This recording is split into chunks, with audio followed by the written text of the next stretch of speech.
The NBA draft deadline has come and gone. A couple of really big decisions, both to stay and to go.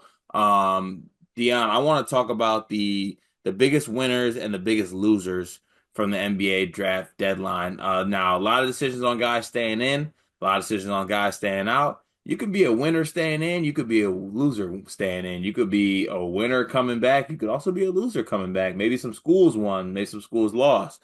I want to keep this kind of open on this one, but do you want to start with the winners first? Or you want to start with the losers? We're talking players or teams here. Let's go. I'm assuming it's teams, right? Let's go teams. Let's do winners first. Let's do winners first. Do winners first. All right, who's the biggest winner do you think of the draft deadline for teams? Bama. They got that. No one saw this happening. Gotta be. It's. I mean, honestly, I think the top two we got to talk about here are both SEC schools. It's Bama and it's Auburn. Yeah. Those are the two teams that I think that LeBaron Philon and Tahad Pettiford were projected first round draft picks who had good showings, good measurables, good pre-draft stuff, good NBA combine stuff. Said they were gone, said they were closing the door, and then at the very end, the door stays. The door opens up.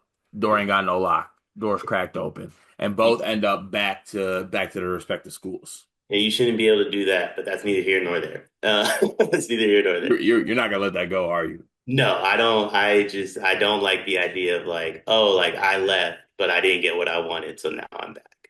I hate that, but it's okay. I'd say those are the two biggest winners. Um, the only other winners I really have are honestly, I have Arkansas as a winner. I think that's going to surprise people. I think Cal wanted Tierra to go, and I think Cal gets to now say like, "Hey, once again, I have somebody being drafted." Yeah, that no, that's definitely a good one. Also the biggest winner of all this, the NIL, Yeah. NIL and the agents. Good on you. But I think we do got to mention one more winner. Before I'll let you touch on the NIL agent stuff. But Greg would say this, so we got to say this. Dusty and May in Michigan. Congrats. They played the long game and it ended up working out for them. And Yaxel Lendenborg is going to be playing at Michigan for a deal, I think upwards of $3 million for this year. And Lendenborg will get the suit up for Michigan this year. And I think the patience of Dusty May in Michigan paid off, and they've become a winner in this situation where they could have been a loser if Lendenborg said, "Nah, I'm good." Yeah, I think Michigan's the biggest winners in this. There's a world I think Yaxel winds up being the biggest loser in this, to be honest, next year. But again, neither here nor there. I think Michigan's the biggest winners out of all this group. Kentucky as well. Ortega coming back. Yeah, I'll take the SEC kind of won in this. SEC in general won. Yeah, they got Ortega back, Pettiford back, Philon back, Carter Knox back. They got a lot of great players and talent in that conference back. Oh shit, Condon, Florida. They got Yeah, him. They got him back. yeah. I don't know if the NBA knew Condon was in the draft though. Relax on my guy, Akon. I think Condon was the only one aware that he was in the draft. Please respect Big Condon on this podcast. I was gonna say one of the bigger losers, in my opinion, is Gonzaga. I think them pivoting so quickly to Tyon Grant Foster, I think they were in on one of the dudes that declared, whether that's a Jameer Watkins and RJ Lewis, like some of those guys that were in the portal that we were unsure of where they were going. I think it's very clear Gonzaga was in on one of them and had to pivot quickly. And I mean, nothing wrong with Tyon Grant Foster, but that is a steep drop off.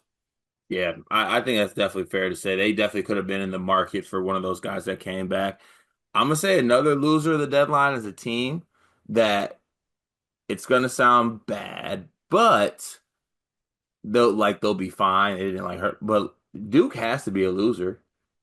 Like they got Cedric Howard to commit, and then all of a sudden he just has this great pre-draft process, has all this great stuff going on, and then they lose him.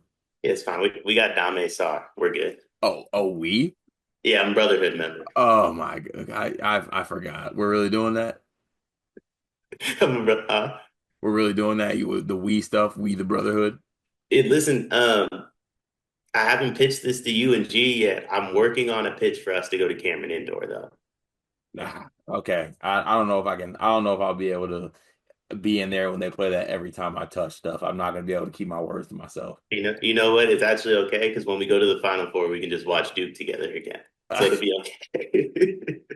I respect it. I respect it. I'm trying to think of another. I mean, honestly, not to single out a player, but Can, can I single one out? yeah, go ahead. It's probably the same one you're going to. It's RJ Lewis. Yeah, it makes Well, no sense. He just he played himself. he butchered it. He played himself. No really much more to say on that. I will do one more winner before we get out of here too. I think we got to say Houston has to be a winner too.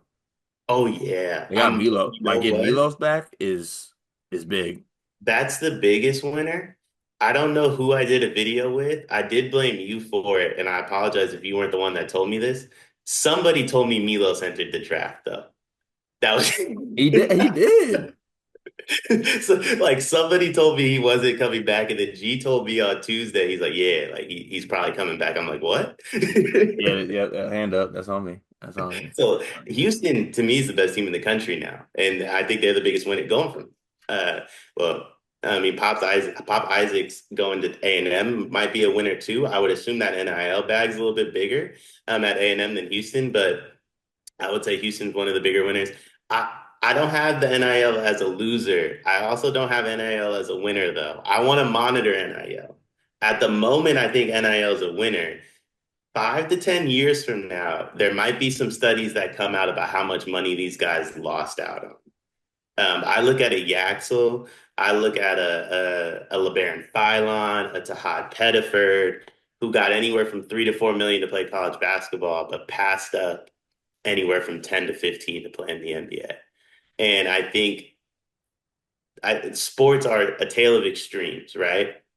Everyone left the NBA for money. Now everybody's staying in college for money. Is that pendulum going to swing back where everybody leaves for money because they see how much people lost out on one day? Just something to monitor. Something to monitor. Yeah, I think that's fair to say. And look, a lot of the winners and losers. I will get out of here on this note though. Last loser. NBA draft. They lost some good players, man. There were some good players that chose to go back to college. Like I feel like college basketball won. NBA draft might have lost a little bit. I think NBA would be fine, of course. I mean, we ain't they ain't they're still getting their coups, they're still getting their VJ Edcombs of the world, so they'll be all right. But they did lose a little bit of like if you're a team that is in the back half of the first round or the second round, you're like, damn, these guys are supposed to be here, but now they're not going to be here, right? And I think that's even more important with the new CBA, right? Where you need the cheaper guys to stay under the apron. Um, I think the whole sell of the NBA lately has been you can get a 4 year guaranteed deal now to be a second round pick, which you weren't guaranteed before just because teams need that cheaper salary. That didn't work. So what's the NBA going to pivot to ensure these guys come back next year? Because like the NBA is not going to lose out on these dudes every single year, right? Like they're they're going to do something to ensure that they get these guys to come at some point. And then obviously college made their move with NIL, and now I mean, the NBA, are they going to increase rookie salaries? It doesn't seem like that crazy of an idea for them to do. We'll see what the NBA's pivot is, but they're going to do something to ensure the Boogie Flans of the world enter the draft next time. Because Boogie is one that I think that's the one I think the NBA wishes they got more so than anybody.